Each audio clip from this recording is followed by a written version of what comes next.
Good afternoon and welcome to today's STS-134 Post-Mission Management Team briefing. We have Leroy Kane, the chairman of that mission management team, with us today. We'll start off with his opening statements and then go on to questions from the reporters here in the newsroom and from the reporters on the phone bridge. Leroy?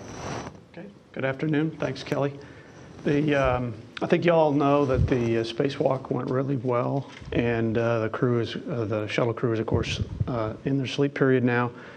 The MMT, I don't have a lot to tell you about from the MMT simply because we didn't have a lot to talk about, so I'll just highlight what we spent most of our time on, which was a status from the damage assessment team, or as we call it, the DAT team. The team came in, I think you'll recall that we had one damage site that we were continuing to assess. And so they came in and gave us a status of that work, and it was a very thorough discussion in terms of the analysis that they have done and what they think they have yet to do before they would be able to clear the site. And ultimately, we determined that we're going to go do a focused inspection to get some more data on this particular site. And I have a couple of graphics to show you just to remind you of what we're talking about. The first graphic, if we can put the first graphic up. This is, again, the overview of the bottom of the orbiter and 7 sites that we were looking at initially. The only one that remains a yellow box is the one that's labeled 2-001. That's the one that's just behind the starboard main landing gear door and ahead of the ET disconnect door. The next chart tries to depict structurally what is underneath that site in that general vicinity. And so to orient you, you can see the arrows on the bottom left corner of the picture shows you that forward and inboard directions. So toward the back of the picture, you see an arrow pointed toward what's called the mid-body sidewall. That would be the side of the orbiter where the wing box connects to the side of the orbiter. The spars going across the picture, the STS-118 damage tile site is actually not in the actual location. It's depicted there simply to show you where it is relative to the STS-134 damage location in terms of inboard, outboard. So if we were going to put the 118 location on here in the correct location on this picture, it would be off to the lower left part of the picture. So it would be the mirror image along the spar on the very left-hand side of the picture. So as far as inboard, outboard is concerned, it's in the correct location. However, instead of being forward of the damage location on 134, it's that far aft of the damage location on 134, if that makes any sense. So this is just to give you a relative idea. We talked about the structure underneath those tiles and the fact that we're close to the wing box area, and you can kind of get an idea here how close that is. Just to give you some dimensional perspective here, the distance forward to aft between the 118 damage site location and the 134 location is approximately 14 inches. So that's each one of those spars in this cartoon here are, half a foot apart, roughly. And I can't tell you whether that's actual in terms of the engineering drawings, but this is just to give you an idea of structurally what's in this general location. So the next slide gives you an idea of what we do when we do the focused inspection. I think most of you are aware of this operation in general, but essentially we pick up the OBSS. In this case, we're going to pick it up with the station arm, and we're going to attach it to the shuttle's robotic arm, and then we'll lower it to the underside, over the wing, and to the underside of the vehicle, and then it maintains about a 7-foot distance from the actual surface of the underside of the vehicle, and it'll be located over the damage site. And then we'll take several images using the digital camera as well as taking data with the laser. So that gives you an idea of that general orientation. Okay, so that's what I wanted to show you in terms of graphics and charts. The plan is that the focus inspection will start about the end of the crew's morning tomorrow, so they'll get up tonight around 10 p.m. local time, and by about 1:30 or so, they'll be into the focus inspection procedures. The pilot will be doing the shuttle arm operations, and 2 of the flight engineers will be doing the station robotic arm operations.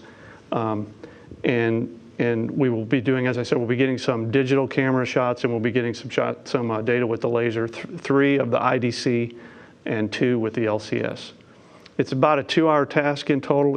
It probably is actually not quite 2 hours, but we blocked it for 2 hours to go ahead and get the data that we want to with this one site. The SSRMS will be positioned, during the focus inspection, will be positioned on the other side of the orbiter, slightly away from the orbiter, and with a vantage point looking underneath and around so it'll have a vantage point looking toward the orbiter, but it'll be able to provide some camera views for clearance as we're putting the boom in the arm over the edge of the payload bay door in the wing area, and so it just provides us a little bit better information as we're doing the maneuvers of the arm. Also, the actual maneuvers are what we call OCAS maneuvers, so they're really programmed into the computer, and they're done automatically. So there's very little manual flying involved with this task, as the team has it laid out. So that's, in a nutshell, that's the plan. The team felt like we needed to get a little bit more data to be able to get the analysis to the fidelity that we need to, and take out the conservatism. And in that sense, we'll be able to get a good sense for what we expect on entry, and see how much margin we have in this area once we get better fidelity on the imagery and get the LCS data. So everything else continues to go well on orbit. The team is gearing up for the next spacewalk, and in between now and then, we'll of course do focus inspection and a few other activities that we have in the crew's timeline for tomorrow. And then following that, we will do the Monday is after EVA 2 on Sunday. Monday is the Soyuz undock, which we talked about in the MMT and the IMMT yesterday. And then I think you're aware that the IMMT gave a go for undock this morning, and so that's all. That plan has been fully reviewed and is ready to go. So all in all, things are going very well, and that's pretty much a summary of the update I have for you today, so I'm happy to take questions. Thanks, Leroy. And just for the folks here in the room, we do have a set of these charts printed out on the counter, and they'll be on the NASA website in the shuttle section of the NASA portal under News and Media Resources for those who are on the line. And we'll start here with Seth. Thank you. Seth Bornstein, AP. Leroy, first, have you started contingency if you find something you don't like with the focused inspection for an EVA? Have you identified who it would be and when it would be? No, we have not. Okay. And in terms of looking at this, you said the pilot, it is Greg Johnson's going to do the shuttle arm, but it's really not much of his it's almost all programmed in, right? Well, he'll do the operations in terms of the procedures that are associated with the shuttle RMS system. He'll be responsible for all of those. And the final one is, how many photos overall, with just the camera, not the laser, are you looking for?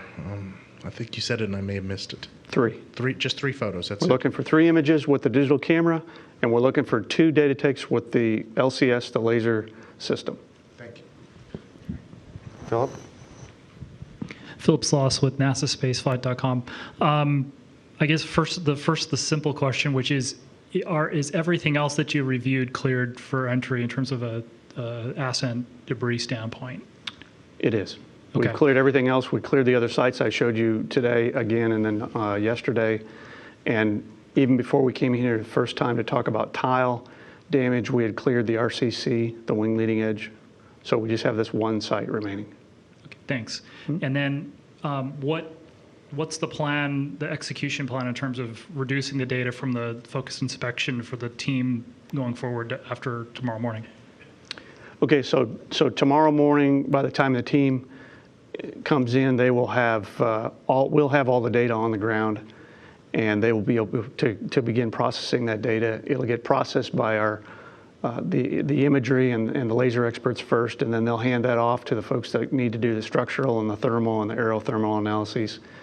It's important for the photo lab folks to be able to get the data so that we can get a more accurate dimensional assessment of this cavity, and that's really key to the overall structural and thermal assessment. And so it'll kind of go in that sequence, and there'll be some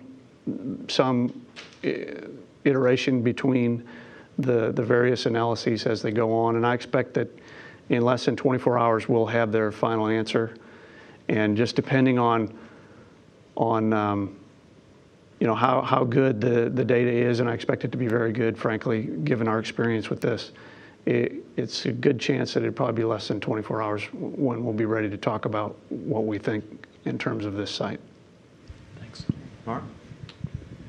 Thanks, Mark Carreau for Aviation Week. I have a couple of questions which I think I can kind of roll together.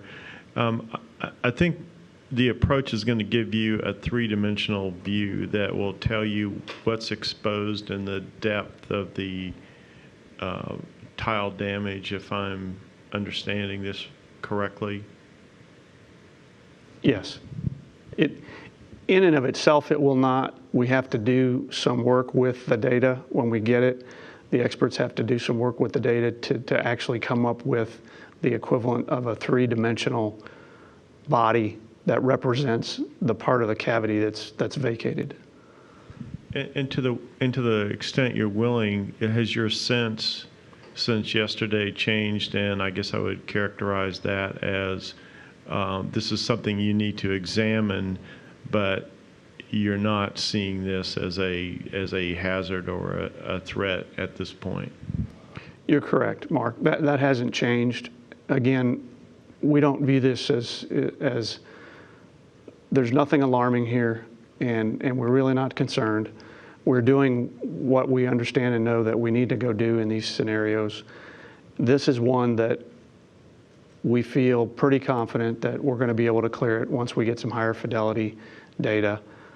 And since we don't positively know that for sure, we take it in this order. We go get the better data, do the higher fidelity, more accurate, less conservative analysis, get the answer, and from that answer determine if there's anything beyond that we need to do.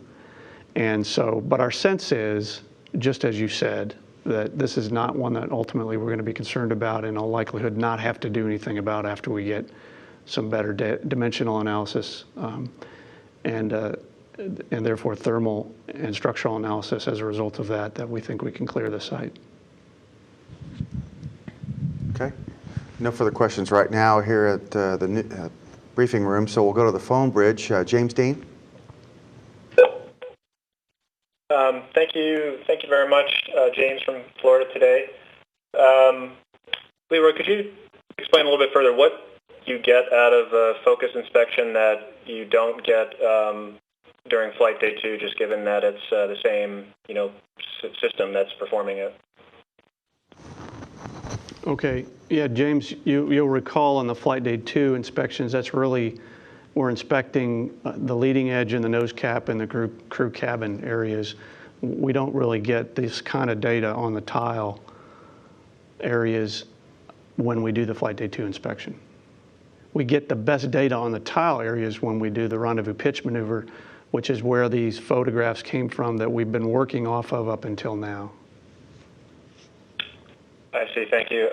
And just wondering what more you would have to see to for it to become a greater concern. Obviously, I understand you don't expect that, but would it be essentially? And I know you're trying to get a 3D model, but would it be? Is there a depth that you could say that it would have to penetrate to for it to become more of a concern than it is now? Well, James, just in general terms, for example, if we had a scenario where the damage went all the way to the SIP, went all the way to essentially the interface just between the tile bond and the core pond structure, that would be something that would need to be looked at in greater detail.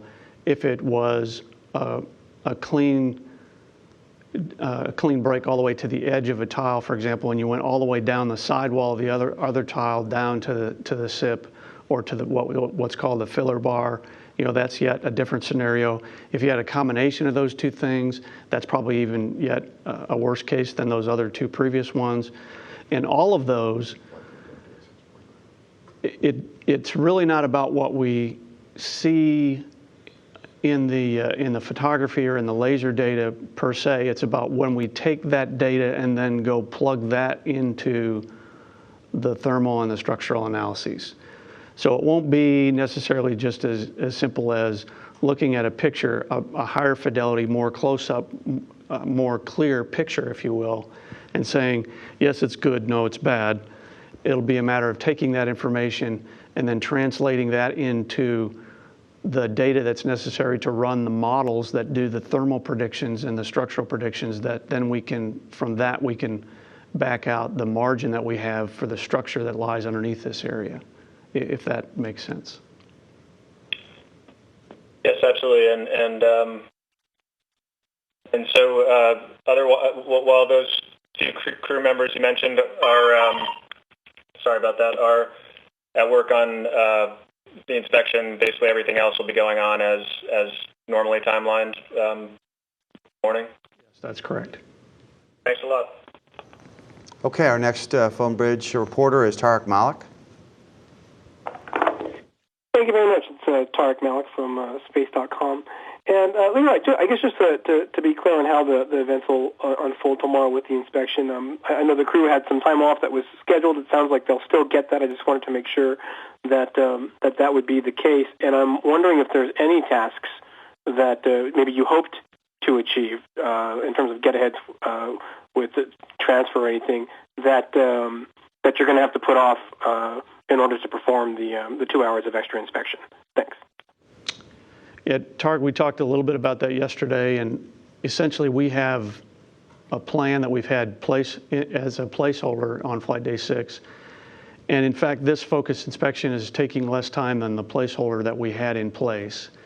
And so we're not losing any activities by doing this. We're not losing any off time. We're not losing any transfer time.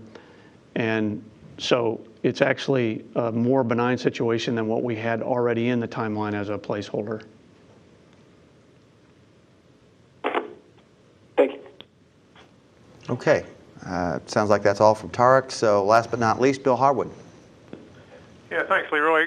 Could you take a moment and just tell us how you did clear the Elevon? I guess part of this you've already answered, but I'm trying to make sure I understand how some things can get cleared without an inspection, whereas something like this one requires it. Thanks. Okay, sure, Bill. The Elevon site was a damaged site that dimensionally was more benign than this one, and even though that's in an area that has the ability to see, and normally will see, a regime of higher heating than this particular area where we have this site of interest now.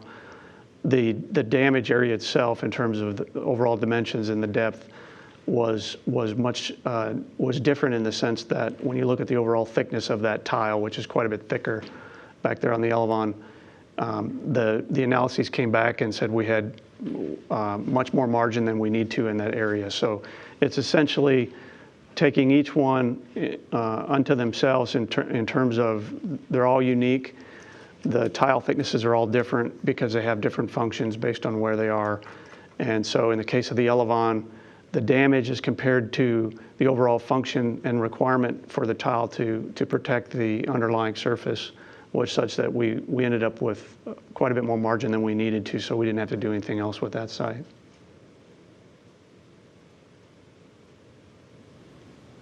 Anything else, Bill?